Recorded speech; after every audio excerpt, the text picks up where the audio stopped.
And it keeps getting darker and it keeps getting more sinister in my humble opinion. A debate is heating up over whether or not Texas children should be allowed in drag events. It comes after Dallas bar Mr. promoted their Saturday afternoon event as a family-friendly version of their shows and appropriate for kids of all ages. Children were invited to walk down the walkway and dance on stage with performers. The organizers said it was meant to promote inclusion and fun. This is so crazy, it's hard not to think. I don't know what to think of this.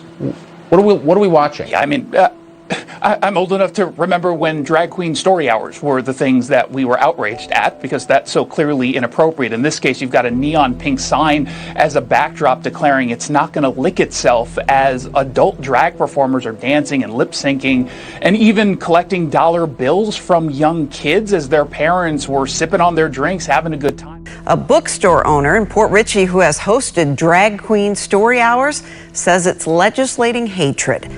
Absolutely insane video. Back to you, Tucker. Yeah, just don't get kids involved, obviously. That's kind of on the lighter side. On the darker side, this story from North Carolina, where a preschool, James, uses these flashcards, so these things you kind of hold up like this. There we go. Yep. And they feature a pregnant man as a way of teaching little children about LGB blah, blah, blah, James. Well, I mean, if they've got the iPhone, they've already got the pregnant man emoji with that. But yeah, again, this is, the revolution does not sleep, it does not quit, and they will find every single avenue in to undermine anything that smacks of a traditional way of looking at the world. Traditional thing that culture wars, stop fighting the culture men can't wars, get pregnant. James. Yeah, so pushing this insanity isn't a culture war, but saying, wait a second, this isn't a good That's idea. A culture war. A culture war. Yeah. But this isn't even primary school. So we've seen it in high school, we've seen it in primary school, this is preschool. So these are children being taught colours. So these flashcards were actually used to teach toddlers and very young kids about different colours, and the images they used included a pregnant man. I mean, really, it's you can't laugh at this stuff because this is it's an agenda and it's being pursued relentlessly. It is an agenda and it keeps getting darker. Now let's talk quickly about the US Marines Pride bullets. No.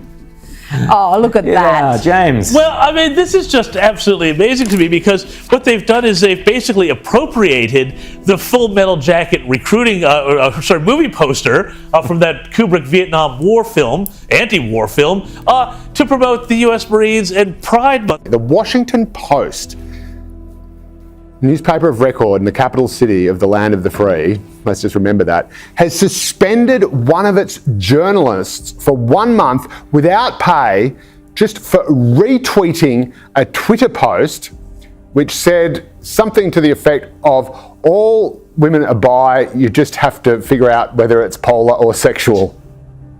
That's not funny.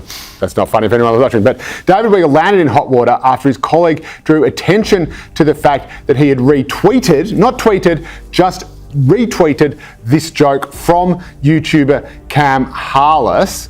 And keep in mind, you can flash your junk on the ABC and nothing happens, but you retweet a YouTuber at the Washington Post and you're gone for a month.